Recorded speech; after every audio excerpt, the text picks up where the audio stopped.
си бил еден крал.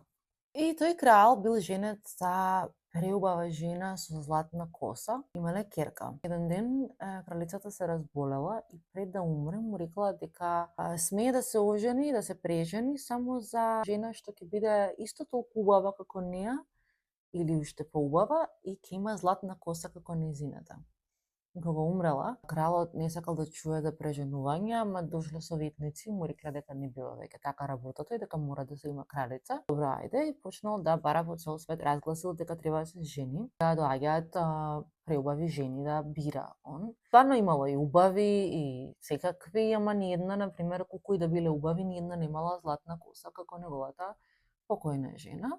Во еден момент кралот забележал дека ќерка му е многу убава, многу личи на мајка и има златна коса и почувствувал силна љубов кон неа. Рекол дека ќе ја жени и ќерка му се извадила од памет и сакала некако да се спаси, па смислила да ја направи фустан златен како сонцето, сребрен како месечината и фустан блескав како ѕвездите и плюс некаква бунда, некаква наметка од 1000 парчиња кожа. Си мислела дека Бог знае каква задача му дала на лудиот крал и дека нема да му успее, ама он ги собрал сите најдобри шивачки, сите најдобри ловци, на шивачките да прават фустани, на ловците да соберат по едно парче крзно од секој животно.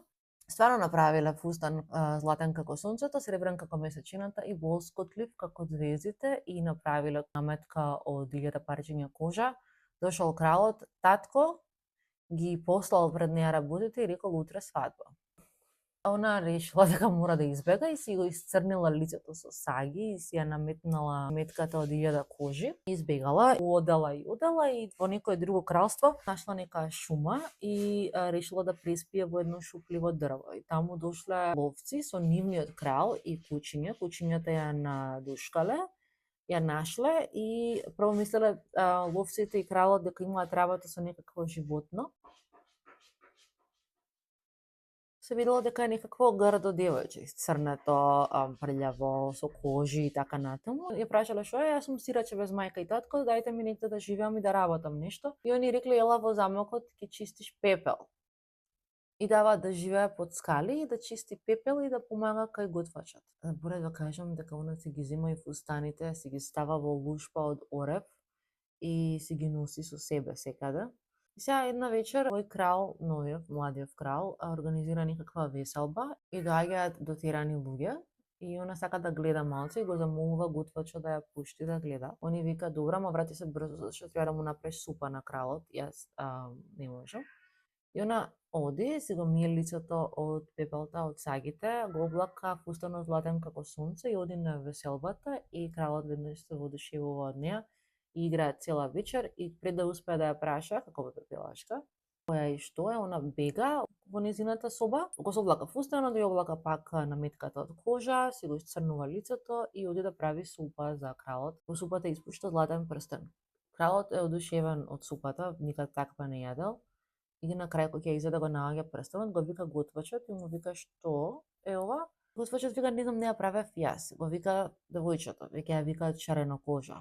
Испрашува од кај што како, он ништо не се прави дека ништо не знае, јас сум само мала и сирота. Пушта назад и после некој време пак прави некаков бал и балот така девојчето шарено кожа пак да го гледа, го замолува куварот.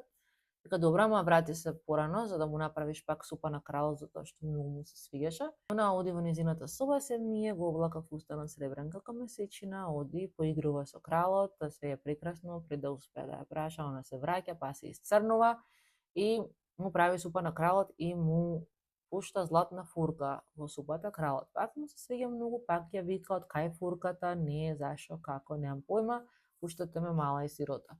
Трет пат бал, пак сака да оди и го замолува куварот ја пушта, го облака фустанот полскотлив како ѕвезди и овој пат кралот успева повеќе да задржи и он има помалку време кој ќе му избега, има помалку време за пресобликување и само него се облака фустанот, не успева да се исцрни, да, и кралот ја става прстен на прстот, сава со третиот фустан. Не успева да го исцрни едниот прст, значи едниот ја останува бел, само ја наметнува кожата преку убавиот фустан и оди да прави супа.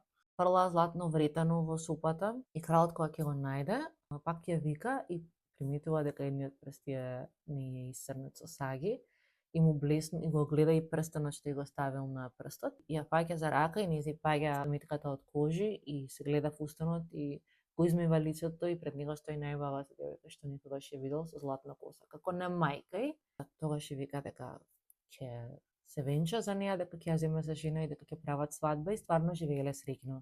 За секогаш не знаеме што се деси со таткото.